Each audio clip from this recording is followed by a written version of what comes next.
Welcome to Doctrinal Survey. At this beginning point in the course, you might be wondering, what is a doctrine anyways? That's a fair question, so to start the class, we're going to define some key terms and set the stage, so to speak, for the rest of our studies. So what is a doctrine? In the secular field, the word often occurs in political contexts.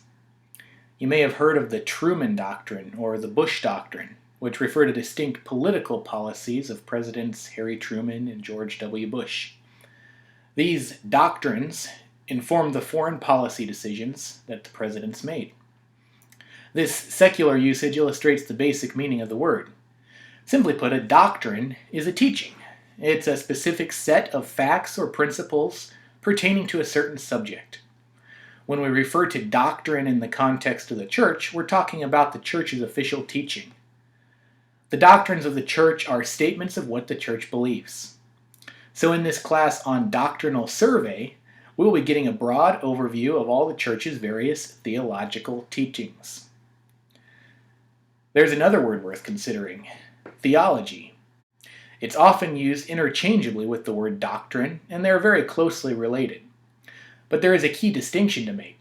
The word theology is based on two Greek words, theos and logos. You might already be familiar with them. Theos means God, and logos means word or discourse. You may be familiar with similar terminology from other academic subjects. Can you think of any other disciplines ending in ology? We might list geology, biology, archaeology, or anthropology. What do all these words have in common? Well, they're all sciences or fields of study. This usage illustrates the meaning of theology. Theology is most simply the study of God. Theology refers to the process of studying and researching about God, and doctrine refers to the end result of those studies. Theology emphasizes the study, and doctrine emphasizes the teaching. You may already be familiar with some aspects of theology or doctrines from church. There are many different categories of theology that focus on different aspects of God, His creation, and His plan for the world. Can you name some of the different categories of theology? In this class, we're going to focus on 9 major categories. We have theology proper, the doctrine of God Himself. We have the proper on there to distinguish it from the general study of theology. There's bibliology, the doctrine of the Bible. Christology, the doctrine of Jesus Christ. Pneumatology, the doctrine of the Holy Spirit. Anthropology, the doctrine of humanity. Soteriology, the doctrine of salvation. Ecclesiology, the doctrine of the church. Angelology, the doctrine of angelic beings, and eschatology, the doctrine of the end times. Before we dive in, we need to make a few distinctions about this list. First of all, this list is not exhaustive. It simply represents the major categories that we have developed to categorize our own knowledge about God. There are other ologies that might be considered subcategories of these in this class, while in other classes or textbooks, they might be presented as their own major categories. Much of this is based on our own culture and context. We tend to emphasize what is especially important or relevant to us today. In 50 years, or on another continent, our list might look different. This does not mean that truth about God changes. But our own expression of that truth will certainly change as we ourselves change and as we gain new perspectives and experiences.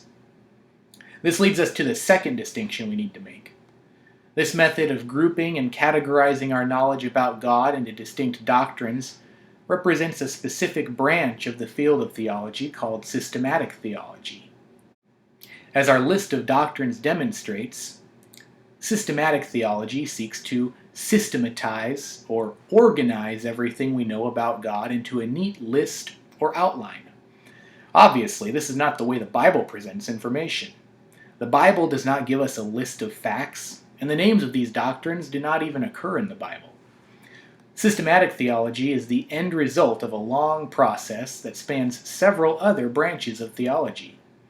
We'll consider this process briefly now, just so you can get a feel for this class's place within the overall field of biblical and theological studies. The theological process begins with exegetical theology. You'll learn in another class that exegesis simply refers to the study of individual Bible passages. Exegesis focuses on the words of the Bible itself. It tries to answer the question, what does this Bible passage mean? The second step in the theological process is biblical theology. You might ask, shouldn't all theology be biblical? Well, yes, in the sense that all theology should be based on biblical truth. But the technical term biblical theology has a different emphasis. Biblical theology focuses on the different emphases of specific portions of the Bible. Rather than summarizing everything into a neat, comprehensive outline, it focuses on the emphases of individual authors and books. It takes what is learned at the exegetical level and addresses the message of entire books or authors.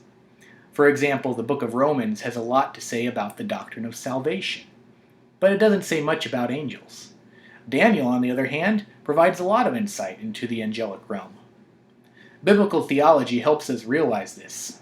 By studying biblical theology, we come to appreciate the unique message of individual books and writers in the Bible. The third step is historical theology. Historical theology focuses on the development of different doctrines over time. The church has not always had the same perspective on different teachings. Different events in history and different cultural factors cause the church to focus on different aspects of theology in different periods. For example, in the early church, the doctrine of the Trinity was the primary focus of theological discussion for the first several hundred years. During the Reformation period, the doctrine of salvation came under intense scrutiny. In recent years, we have seen much focus on the doctrine of the church, how it should look, how it should be run, who should lead it, and what its mission and purpose is. Historical theology helps us keep these different stages in view and allows us to remember the lessons learned in the past. A fourth step in the process is philosophical theology. As its name implies, philosophical theology focuses on what can be known or observed about God through reason alone. As Christians, we might say, not much. But as we'll soon see, God has left plenty of clues to his existence in sources apart from the Bible. Philosophical theology concerns itself with these clues through the study of epistemology, ethics, metaphysics, and so forth. As you can see, systematic theology is the end result of a lengthy process. After all the other branches of theology have produced their fruit, the systematic theologian comes along and packages all that fruit into a neat little basket, complete with a ribbon and bow. Everything we know about God from any conceivable source is contained in that basket. The job is done, right? Frustratingly, no. A trip to the library will quickly reveal that there are just about as many systematic theology textbooks as there are systematic theologians.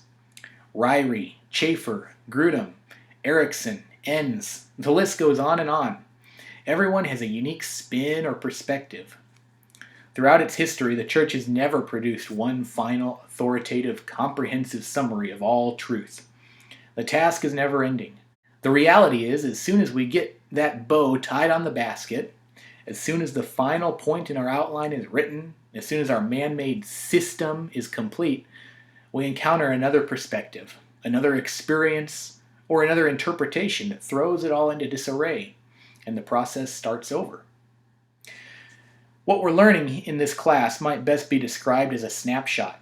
One professor's best understanding of all truth about God at a specific point in time. I'm constantly growing in my knowledge of God, and so are you.